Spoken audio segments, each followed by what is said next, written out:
has shown tremendous agility in shifting production and logistics so suddenly from restaurant and institutional settings to retail settings. To all the employers out there in this sector, it's critical that you follow CDC guidelines and guidance and best practices to keep all of your employees and people safe and healthy. To employees and local public health officials advising them, the CDC has issued guidelines on how to mitigate a situation if you have a positive case in one of your facilities. We need our local health authorities and our state health authorities to do everything they can to balance the demand of keeping our facilities operational and our critical industries going, while at the same time keeping the health and safety of employees as a top priority, as well as our communities. So I want to also take this time to thank all of our critical, essential food supply chain workers. The entire country is counting on these patriotic individuals by doing the work in our food supply chain. These dedicated workers include, obviously, farmers and producers, but also processors, truckers, and grocery store workers, as you know. America's depending on what you have, the food we need to feed our families, and you're the ones who are making that happen. Thank you. As an entire nation, we're truly thankful for the work you're doing, and we recognize that you are the true patriotic heroes during this national emergency, along with our healthcare workers. So before I sign off here, Mr. President, I want to remind you and all of us of one more thing. In the United States, we have plenty of food for all of our citizens. I want to be clear. The bare store shelves that you may see in some cities in the country are a demand issue, not a supply issue. The way food is prepared and packaged to be sold in a restaurant or a school is significantly different than the way it's packaged for you to buy in the grocery store. Our supply chain is sophisticated, efficient, integrated, and synchronized, and it's taken us a few days to relocate the misalignment between institutional settings and grocery settings. But that does not mean that we don't have enough food in this country to feed the American people. You might think of it as an interstate when it's flowing along well and you have a crash at one place, it backs up, and that's what's happened in the food supply chain, but we're working through that. Yet through all this, our food supply chain has proven to be very resilient, just like the American people. To the extent we have challenges, we have and continue to need to work through it all together.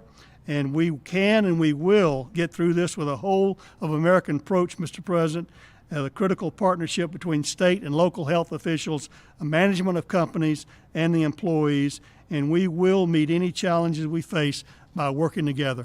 Thank you, sir, for the opportunity. Thank you very much. And before the Vice President comes up, I just wanted to say, speaking of Sonny, China has paid us billions of dollars, many, many billions of dollars in tariffs, which we've distributed some to the farmers because they were targeted. We have many billions of dollars being held by Sonny, and I've told him to distribute much of that money to the farmers. Our farmers were targeted, and now they're benefiting by the amount that they were targeted. And we are very honored to do that. And Sonny, you're going to start that process very soon. You'll let the farmers know. Nobody can take advantage of our farmers. So we have a lot of money that we've taken in from China. We're going to be distributing that money from Sonny to the farmers. And there's tremendous money over and above that. That money was paid directly into the Treasury of the United States. This has never happened to China before. They never gave us 10 cents. Now they're paying us billions of dollars, and we appreciate it. So thank you very much, Sonny. Great job. Please. Mike, please.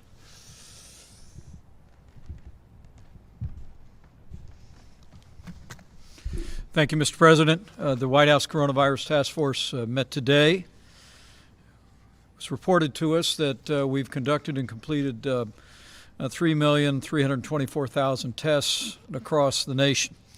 More than 619,000 Americans have tested positive. But as you reflected yesterday when we welcomed coronavirus survivors here to the White House from across the country, some more than 45,000 Americans have fully recovered. Sadly, we mourn the loss of more than 27,000 of our countrymen. Our hearts are with their families and with the families of all of those that continue to struggle with the serious consequences of this illness. But as Dr. Birx just reflected, despite the heartbreaking losses, we're getting there, America. Because of the efforts of people all across this country to put into practice the President's coronavirus guidelines, because of their adherence to the direction of state and local authorities.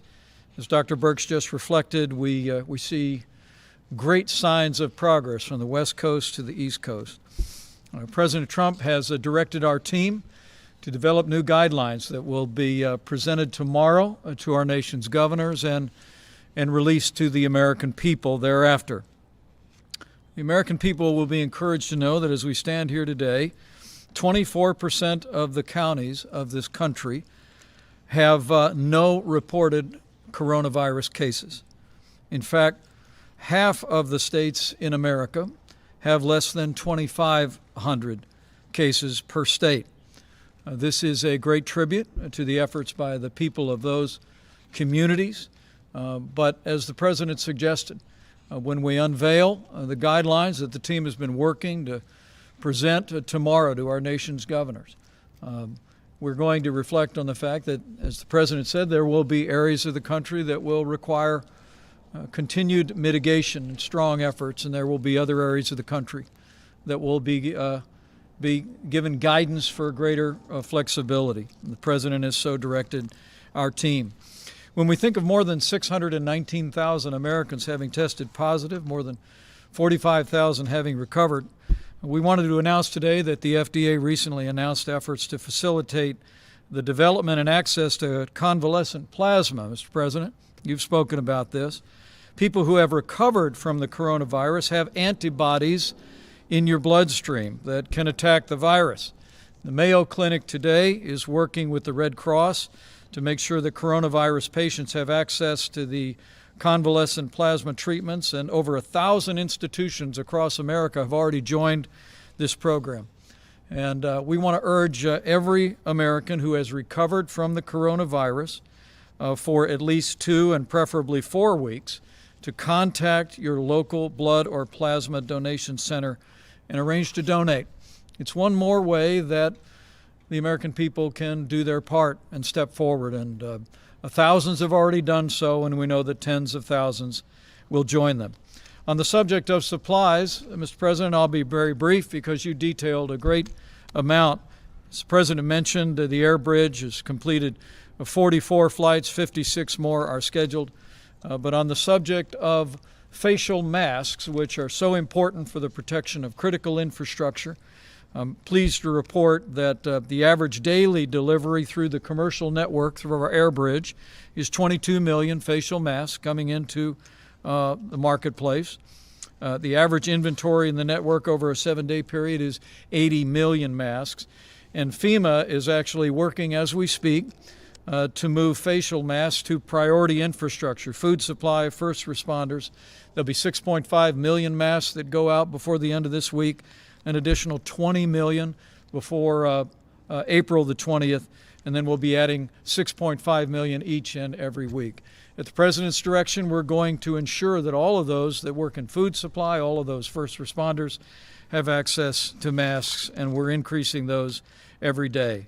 Finally, I know I speak for the President when I say how proud we are of all of our healthcare workers across the country, and how proud we are of the men and women in uniform, our medical professionals who have been deployed across the nation, literally by the thousands. In fact, as we stand here today, 576 doctors, nurses, and other military medical professionals have been deployed to 13 hospitals across the nation, 10 in New York, and 1 in Connecticut, Texas, and Louisiana each. And as the President reflected a few days ago, because we happily did not have the demand on the Javits Center and on the comfort in New York City, at the President's direction, we have deployed doctors and nurses from those 2 facilities to hospitals. In fact, the President and I were just speaking to Mayor de Blasio just before we came out, and he expressed his great admiration and appreciation for the relief that these medical military personnel have provided to incredibly dedicated people in our hospitals. 258 medical personnel just yesterday were deployed off the ship and out of the Javits Center into New York. With that, Mr. President, I'll step aside, but it's remarkable to think of all that we've accomplished over the last month since you first issued the presidential guidelines for America. The truth is, because of what the American people have done over the last 30 days, we are slowing the spread. We are ensuring that every American family would have access to the health care that we'd want any member of our family to have, with the greatest health care professionals in the world. We're saving lives, and we're healing our land. And so we want to thank the American people for all you have done. And tomorrow we'll be presenting a new guidance to the governors of this country about how we build on our progress and reopen America in a safe and responsible way. Thank you, Mr. President. Thank you. On the recess appointment, Mr. President, if I could. Mr. President. Steve, please. You mentioned the possibility of adjourning both chambers of Congress. Could you explain what you meant by this? Very simple. If they don't act on getting these people approved that we need because of we need them anyway, but we especially need now because of the pandemic, we are going to do something that will be something I'd prefer not doing, but which I should do and I will do if I have to. Caitlin, go ahead. Two questions for you. One, on a call with business leaders today, they said testing has got to be ramped up significantly before they feel comfortable reopening their stores, their restaurants, Sure. and whatnot. Isn't that what health officials and state governors have been? It's what I want to. We have great tests, and we want the states to administer these tests for the most part, but we're standing behind them. We have great tests. We've done more testing now than any country, as you know, in the world by far. We have the best tests of any country in the world. Nobody has the quality of tests. If you look at Abbott, what they've come up with in a short period of time, they've been incredible. Roche has been incredible. We have the best tests in the world, and we will be working very much with the governors of the states. We want them to do it. We're not going to be running a parking lot in Arkansas. We're not going to be running a parking lot where you have a Walmart, which has been great, by the way. Walmart has done a fantastic job, but where you have a testing center and running that from Washington, D.C. The states are much better equipped to do it. But we'll be working with the states. We're standing behind the states. We're going to work very closely with the governors in terms of that, getting additional equipment. It used to be 3-4 weeks ago, 2 weeks ago, could we get more ventilators? More ventilators, right? And we got them ventilators, and you don't hear that anymore. It's been pretty amazing what we've been able to do. Yeah, go ahead, John. Walmart. A lot of those testing centers are still for first responders, healthcare workers who have symptoms only. When is it going to be widespread enough to where these companies can feel comfortable being open? Will that? Well, I think the companies will determine that, and the governors will determine that, and the federal government will do. And if we're not happy, we'll take very strong action against a state or a governor. If we're not happy with the job a governor's doing, we'll let them know about it. And as you know, we have very strong action we can take, including a close down. But we don't want to do that. We're working with the governors, and we're working closely with the governors. The relationship has been very good. Vice President has had a lot of conversations over the last 2 weeks with either 50 or almost 50 governors on every conversation, and they've been really positive conversations. We have the right to do whatever we want, but we wouldn't do that. But no, we would have the right to close down what they're doing if we want to do that. But we don't want to do that, and I don't think there'll be any reason to do that, but we have the right to do that. Steve, go ahead. Go ahead. You got me already. Mr. President, why did you have your name added to these coronavirus relief checks? Well, I don't know too much about it, but I understand my name is there. I don't know where they're going, how they're going. I do understand it's not delaying anything, and I'm satisfied with that. I don't imagine it's a big deal. I'm sure people will be very happy to get a big, fat, beautiful check, and my name is on it. Yeah, go ahead, please. Mr. President, Go ahead, please. Presidents never Please. did this. Why are Please, go ahead. Thank you, Mr. President. Dr. Birx just said that Rhode Island is seeing an increase in cases from people that are coming from Boston and New York. You just said you'd like to reopen some states before May 1. How will you stop a second spike in cases if people are traveling between states? How will you control the flow of people? Well, the governors can control that flow, as an example. In fact, I just saw a little while ago it was reported that certain borders are being controlled already by states. They're starting to take control of their borders, which is good. So they'll be controlling. They may do testing for people wanting to come in. I'd read that about Rhode Island, so they have to watch it. They have to be very careful. Yeah, please, in the back. Thank you, Mr. President. About reopening the country again, you said, along with other nations, what form would it take? Are you considering also relaxing the border between Canada and the U.S.? So Our relationship with Canada is very good. We'll talk about that. It will be one of the early borders to be released. Canada's doing well. We're doing well. We'll see. But at some point, we'll be doing that. In the meantime, nations that are heavily infected, we have a lot of nations that are heavily infected. Some are getting better. Some are still on the way up, unfortunately. We're keeping very strong borders with those nations. But with Canada, we are talking about different things. Yeah, please. Mr. President, you said the evidence suggests that nationwide we have passed the peak on new cases. What's your evidence for that? What are the numbers saying? Well, all we're doing is looking at the numbers. We're looking at our graphs. We're looking at our models. We're getting a great response from Deborah and from Tony and from many of the professionals that are working. We have great professionals working with us. And I think based on that, we're doing very well. Based on that, it looks like we're headed absolutely in the right direction. But some states are looking at other states and they're saying, I can't imagine what they're going through because they're not in that position. They're in very good shape. I would say that we have 20 states at least, but you really have 29 that are in extremely good shape. You have others that are getting much better. And I think with almost few exceptions, you have every state that is either doing better or on the way to doing better. Yeah, please. Yeah, go ahead. Yeah, thank you, Mr. President. On your threat to adjourn Congress, clearly you have the power, Article 2, Section 3, but that'd be quite radical to do. Earlier last month, you were in the Oval Office, talked about now is not the time for partisanship. How will that act lower the partisanship in this town, and could it potentially hinder your ability to get something done on coronavirus? Well, it is. Look, it's been a very partisan government for a long period of time, not just this administration. You can go back into the last two administrations. You've seen a lot of partisanship. And even now, you would think that we wouldn't have, as an example, with the paycheck plan. That's going so well. It's so smooth, so beautiful, almost without a hitch. All of that money is being distributed to small businesses. They're giving it to their employees. It's keeping them ready, viable, so when we open. And now it's been so good that it's almost depleted, and we want to replenish it. And we can't get the Democrats to approve it. And that's a program that they and everybody else admit that are great. So you do have partisanship. We have been trying for years to get people approved for positions. People have left. One man left a law firm. One man left a big chain. He was a very successful executive. He left.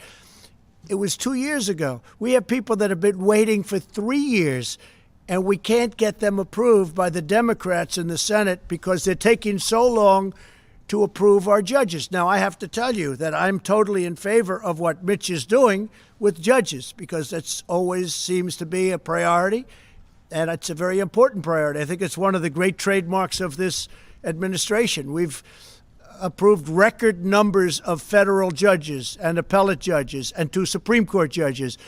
But rather than approving somebody who's highly qualified, somebody that everybody knows is going to be approved, rather than going quickly, they take the maximum amount of time, whatever that time may be. And what they're doing by doing that is taking days to approve somebody that could be approved in a quick vote. People that get phenomenal reviews in committee are going maximum number of hours. And what they do is there's only so many hours in a day. Now, we could have said, let's stay. I would have been in favor of that. They didn't choose to do it. But I have a very strong power. I'd rather not use that power. But we have way over 100 people that we very badly need in this administration that should have been approved a long time ago. And one of them is the head of Voice of America. If you look at what they're doing and what they're saying about our country, it's a disgrace, the people that are running that. We have somebody that's really good, really talented, and that loves our country. And I want to get these people approved. That's one of many. We have professionals. Sonny, you've been waiting for, how long have you been waiting for the man that we're talking about coming in? 2.5 years. So Sonny Perdue just happens to be here talking about something else. So you've been waiting for one of the most important positions as Secretary of Agriculture is the position. It's distribution. We need it now. We're talking about shelves. We're talking about cupboards. He needs it. He's been waiting. He didn't know he was going to get this question. You've been waiting 2.5 years. The person is exceptional. That person left a very good job. And it's embarrassing to me. He'll say, do you think you'll get that man approved? He's been saying that to me for a long time. It's because of the Democrats. And what we're doing is, and I think anybody here would do it, judges are a priority. A federal judge who's going to sit for 50 years, potentially, a young judge going to be sitting for, that's always going to have to be a priority. But because they're taking so much time and approving they're trying to put us through the mill. That's when you talk about partisanship, and it's never, ever happened before. You can look at every administration in the history of this country. Nobody has ever had hundreds of people not approved after 3.5 years. Go ahead, please. What's the timeline for that, though? If Congress doesn't act we'll by know when, soon. do you Look, have a they date? know. They've been warned, and they're being warned right now. If they don't approve it, then we're going to go this route. And we'll probably be challenged in court, and we'll see who wins. But when the court hears that we aren't getting people approved, as Sonny would say, for 2.5 years for an important position that we need because of this crisis, we needed these people before, but now we really need these people. When you talk about, back to the numbers for a second, when you talk about the numbers, the jobless claims are going to come out tomorrow. It's likely around 5 million more Americans putting their names in for unemployment benefits, but yet there are still a couple thousand people as well dying a day because of coronavirus. When you talk about opening up the American economy, or at least in parts now, how do you balance that decision out given both of those figures? Well, there has to be a balance. You know, there's also death involved in keeping it close. And I've gone over this with you, and I believe this so strongly. When you look at mental health, when you look at suicides, suicide hotlines which are exploding, people losing their jobs, when you look at drugs and people that didn't take drugs and now they're becoming drug addicted because they're going through a problem, they have no job, they have no money coming in, other than the money we're getting them. We've opened up the coffers to a large extent. We're helping people. This is why I wish the Democrats would help us a little bit with it, because they should. It's purely partisan what they're doing, and it's bad for our country. But you know, there is death by having this strongly closed country. We have to get back to work. With all of that being said, we're going to start with states and with governors that have done a great job, and they're going to open it up as they see fit, and we're going to be right behind them, and we're going to be working. We're going to be supplying them with things if they don't have them. We want them to have them.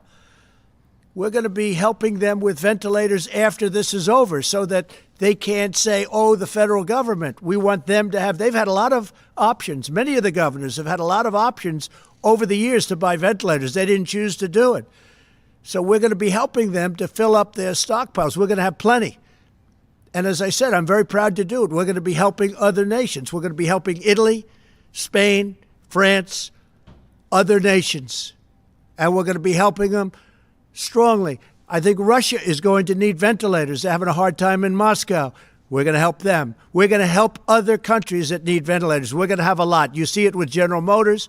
You see it with other companies that are producing. We're going to have hundreds of thousands of ventilators, and it's a great thing to have. Yes, in the back, please. Is anybody freezing? You know, it's very cold out here, so we can leave early, right? Okay, a couple of more. Go ahead, please. Thank you, Mr. President. Why do we have 20% of the world's deaths from the coronavirus and we're only 4% of the world's population? Well, you don't know what you have. Do you think you're getting honest numbers from some of these countries?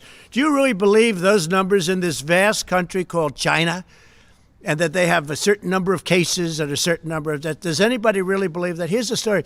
We report everything. We're reporting the cases, and our reporting is good. We're reporting every death. In fact, I see this morning where New York added 3,000 deaths because they died, and they're now saying, rather than it was a heart attack, they're saying it was a heart attack caused by this, so they're adding. If you look at it, that's it. And everything we have is documented, reported. And what they are doing is, just in case, they're calling it this, and that's okay. That's okay. But we have more cases because we do more reporting. We have more cases because everything is down. But does anybody really believe the numbers of some of these countries that you've been watching and you've been reporting on, and then it's like they didn't have the big thing? There have been some really, really bad, heavily in really some countries that are in big, big trouble, and they're not reporting the facts. And that's up to them. All I know is we report the facts, and we're a country that's getting better. John, go ahead. Mr. President, multiple sources are telling Fox News today that the United States government now has high confidence that while the coronavirus is a naturally occurring virus, it emanated from a virology lab in Wuhan, that because of lax safety protocols, an intern was infected, who later infected her boyfriend, and then went to the wet market in Wuhan, where it began to spread. Does that correspond with what you have heard from officials? Well, I don't want to say that, John, but I will tell you more and more we're hearing the story, and we'll see. When you say multiple sources, now there's a case where you can use the word sources, but we are doing a very thorough examination of this horrible situation that happened. Go ahead, please. In your many conversations with President Xi, Mr. President, did you ever discuss with him State Department concerns about lax safety protocols that had been reported to the State Department from the embassy in Beijing about that laboratory? I don't want to discuss what I talked to him about the laboratory. I just don't want to discuss it. It's inappropriate right now. Please, go ahead in the back. Tim Arvia from Channel 9 Australia. There have been calls in our country for Prime Minister Scott Morrison to make funding for WHO conditional on reforms to the organisation. Wanted to get your thoughts on that and if you had any advice for Mr. Morrison. Look, I feel very badly about the World Health Organization, but it's been a tool of China. It's been, as I say, totally China-centric. You take a look at everything that's happened, they've been wrong. I was all for it at the beginning. What do I know? I walked in, I said, World Health Organization, isn't that wonderful? And then you start to see all the mistakes. They didn't want us to close our borders to China, to Wuhan. Specifically, they didn't want our borders closed. You take a look, Mike was there, we're all there, and they're criticizing me for closing the border. I did that very early. By the way, I did that very early while Nancy Pelosi was trying to have in San Francisco parties in Chinatown because she thought it would be great. She wanted to show that this thing doesn't exist. These are people, I'll tell you, we have some politicians on the other side that don't know what they're doing. If you look at timelines, you got to look at some timelines. But the World Health Organization, just like the World Trade Organization, I'm telling you, I call them, they have been treating the United States for decades so badly, and they've been so in favor of China. China took off when it joined the World Trade Organization because of what's happened. Think of it. They're considered a developing nation, and because they're and we're not. Well, we're a developing nation too in my book, okay? We're developing too. But the fact is, we have been treated so badly by these organizations, and believe me, I'm looking at that one too. We're winning a lot of lawsuits right now that we never won before in the past. We're winning a lot of money that we never won in the past. That's with the World Trade. But with the World Health Organization, what's happened there is a disgrace. Here's the other thing. We pay $400 to $500 million a year. China's paying $38, $39, and $40 million a year. And it's like they control this group. I could do that too if I want to devote full time to it or have some very capable people dealing with Dr. Tedros, okay? I could do it too. I could do very well with that. But there's something going on. There's something going on that's very bad. Now, the $500 million that we save, we're going to make a determination over a little period of time. But they're going to either have to make massive changes. I don't even know if they're going to be able to do that. Or we're going to give money to people. We want to help people. You know what we do in Africa with AIDS? People have no idea what we do and the money we spent. We were talking about it the other day, Doctor. We are spending billions of dollars to help people. In the case of one that Dr. Birx is very much involved in, AIDS, billions of dollars. And you know what? It's a great thing. Nobody talks about it. Nobody gives us credit. We do that, and we do it very directly. But we're spending billions of dollars to help people live, and all over the world. But we're spending $500 million to the World Health Organization, and there's something very bad going on. And you know what? I've gotten very much involved. It's been going on for a long period of time, and we don't want to be the suckers anymore. So it's cold out. We will talk to you tomorrow. Big day tomorrow. Very big day. Thank you. President, if Dr. Tedros is removed, would you change your mind?